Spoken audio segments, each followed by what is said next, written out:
What is up, guys? It's Fresh, back with another video. I got a lot of positive feedback from my first storytime episode, so I decided to come back with another one, a lot longer this time, from Malicious Compliance. I hope you guys enjoy. When I was about 16 or 17, like any other kid at that age, I desperately wanted to go to a party all my friends went to. All of my friends were older than myself, so they had no curfew or were allowed to stay very late. My dad, however, was a pain in the ass at the time, or at least that was my perception. He wouldn't let me go anywhere, and when I was allowed to go, he'd give ridiculous curfews that held no account with the nature of the event. Example, going to the movies at 8 but demanding to be back home at 10. That kinda limits your choices, right? And you don't want to be that friend who puts constraints onto the whole group. Sorry, I digress. Anyway, that particular day, I negotiated for him to give me a later curfew. After a while, he stated that 2 a.m. was the absolute latest I should be home. That sucked because most of my friends had a 3 a.m. curfew and the party was at least a half an hour bike ride away. So this would mean I would miss more than an hour 30 of the party. Yeah, severe case of FOMO here. I tried to negotiate some more, but then I realized what date it was. Enter Malicious Compliance.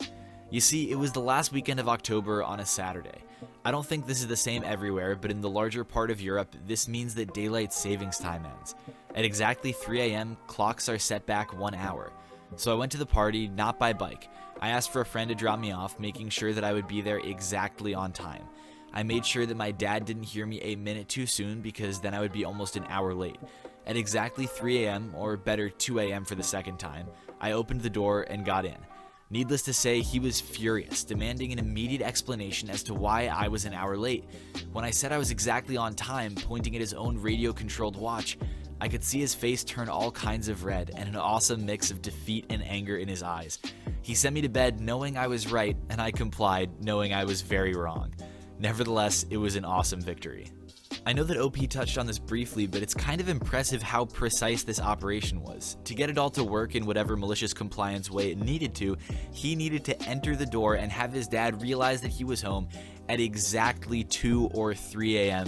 as it would have been without daylight savings, and somehow he managed to pull it off. Kudos to you, OP. Kudos to you. Parent tries to help first grade son cheat. The characters. Teacher. First grade elementary teacher at a private school with 20 plus years experience. Compliance expert. SN student. Nice but slow student. Your typical needs extra help special needs first grader. Mrs. PhD. Mother of SN student. Has a doctorate in education but never actually taught anywhere. Married to a husband who also has a PhD and as a result should be incapable of creating an offspring with an IQ below 150. The story. SN student was promoted to first grade largely on the grounds that a student cannot be held back in kindergarten without the parent's consent, and the teacher was warned that SN student would need some extra help from her and the aide. After the first 4 to 6 weeks of school, SN student showed numerous signs of a learning disability when it came to reading and math, and even with extra in-class help, their grades were very poor.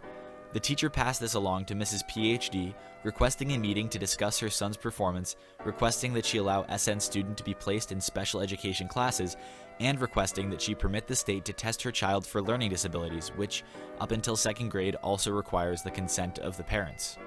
As is all too often the case, Mrs. PhD demanded the principal be in attendance at the meeting and spent the first half of the meeting berating both the teacher and the principal as, "My child has no issues. He's the genius offspring of 2 geniuses and is the opposite of someone who needs special ed. If you didn't suck at your jobs, we wouldn't be having this conversation." The second half of the meeting consisted of Mrs. PhD attacking the teacher over her choice to design and use her own tests, and instead demanded that the teacher use the standard test provided with the textbooks, as insert statistical PhD BS was causing her son to perform worse on the custom texts. The teacher tried arguing back, stating that the tests were virtually identical, other students were not having issues with the tests, and that custom tests needed to be used after numerous parents were caught handing their younger children copies of the standard tests that their older siblings took. Yes, this even occurred in 1st grade. Also, as is too often the case, the principal simply caved and instructed the teacher to use the standard tests going forward.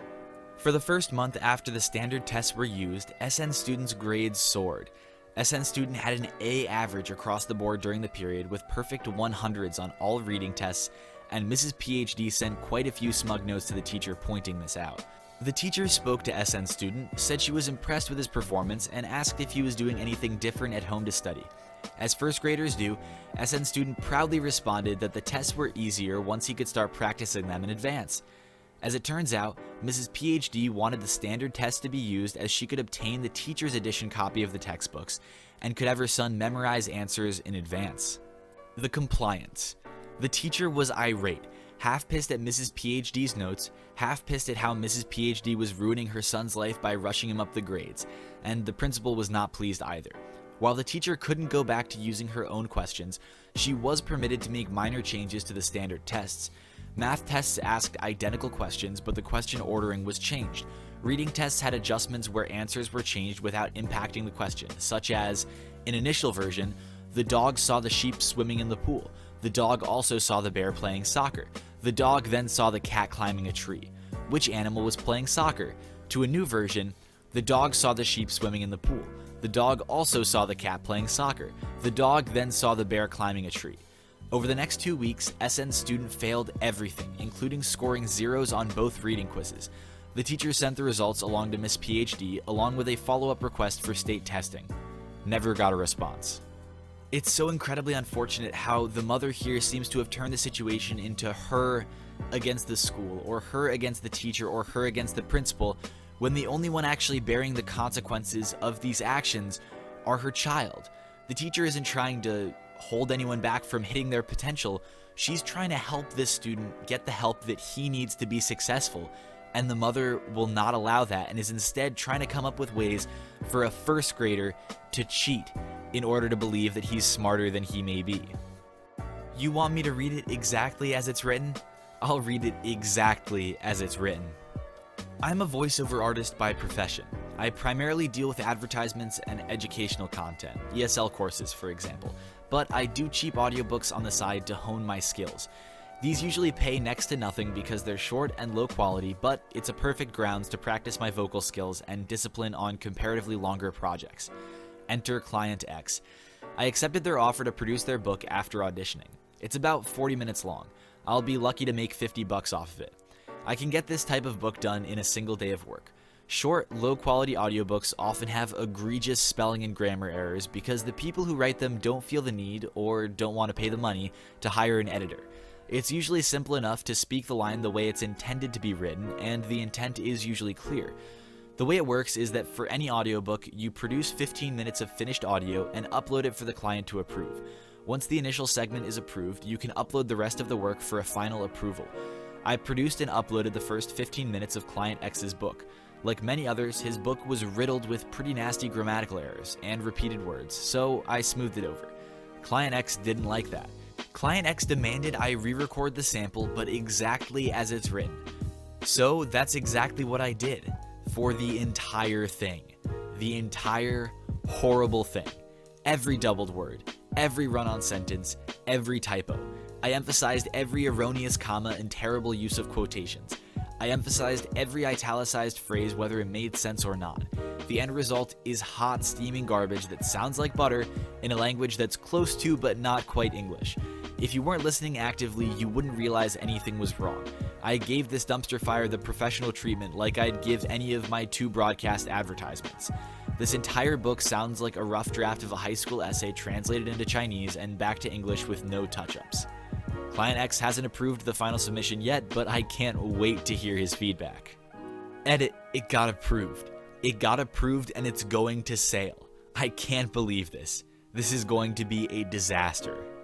Now, this is a true professional of his craft and a true master of malicious compliance, for he does what is asked by his client, but it doesn't mean his client is necessarily getting exactly what he wants.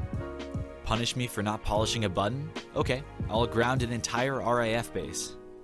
So this is one from the 1950s and not me, but a story my late father-in-law, FIL, used to entertain us with. So FIL was in the RAF and was based at RAF Seletar, a base in Singapore. He had a really cool job being a radio technician, and part of his duties was to check the radios on the aircraft before they leave. This was a mandatory check, and without it the aircraft were grounded. One particularly hot and sultry day, FIL had been working an overnight 16-hour shift, had about 4 hours rest, and was then required, like everyone else, to be on parade for an inspection. At the parade, the officer on duty inspected the men's uniforms to make sure that everyone was dressed correctly. This particular officer was well known for being up his own arse and delighted in writing people up for the slightest infringement. He arrives where FIL is standing smartly to attention. FIL's uniform had been stored neatly, knowing the inspection was coming up, and he had made sure he was showered and shaved despite only finishing his shift 4 hours earlier. Despite this, the officer spotted an infringement. FIL had not polished the back of the brass buttons on his jacket. That's right, not even a visible transgression, but one where the officer had had to move the buttons to check them. So FIL was put on jankers, that is, on a charge, and he was confined to camp for 7 days with regular extra punishment parades, kit inspections, and menial duties, including having to work in the kitchens, washing the pans, and generally doing all those unpleasant jobs that are suitable to be used as a punishment. After the punishment duties, he was again paraded, inspected, and then sent back to barracks to prepare for the next day's punishment before finally going to bed. Unsurprisingly, FIL was mightily hacked off at being punished for such a minor offense, especially after doing an overnighter. So he was on jankers, and he would be a good airman and avoid any further infringements. As I said, FIL was a radio technician. Not only that, but at this time and place, he was the only radio technician on the base. Cue some lovely malicious compliance. Pilots at this time were given a basic pay that wasn't that high, about £80 per month. To them, that is, an apprentice would be paid somewhere between around £2 to £7 per week depending on their age. To supplement their income, pilots had to fly a certain number of hours each month to qualify for their flying allowance, which almost doubled their pay rate. The pilots at RAF Seletar made sure they were up in the air often, as not to miss out on the bonus. By the end of the second day, around half the pilots on base had gone to the kitchens to ask FIL to check their radios. Once his duties were done and he had gone back to barracks, hopeful pilots came to his barrack block. "Hello, FIL," another pilot ventured. "Any chance you could check the old radio?" "Sorry, sir," replied FIL. "I'm on jankers, suspended from normal duties, sir."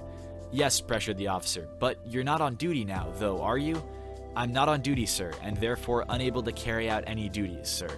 One after the other, a series of pilots came to ask FIL to please stop being punished and come and check the radios, saying that they would okay it. FIL refused. He was on jankers, and he would be a good airman and do his punishment as so ordered. I am unaware as to whether he was offered any further inducements, but all requests met with a polite but firm no. The pilots got together and did the maths. After finding out that FIL's punishment was due to last another 5 days, most of them were going to miss out on their flying pay. This was disastrous. Servants had to be paid, laundry bills, living expenses, and dear gods, the bar bill at the mess. Urgent action needed to be taken. By day 3, the pilots had all, as a man, spoken to their superior officers, who then took the complaints to the base's commanding officer. The CO investigated, and after a little chat with a certain up-his-own-arse officer, somehow FIL's jankers was cancelled. Not just stopped, but the charge was dismissed and dropped completely.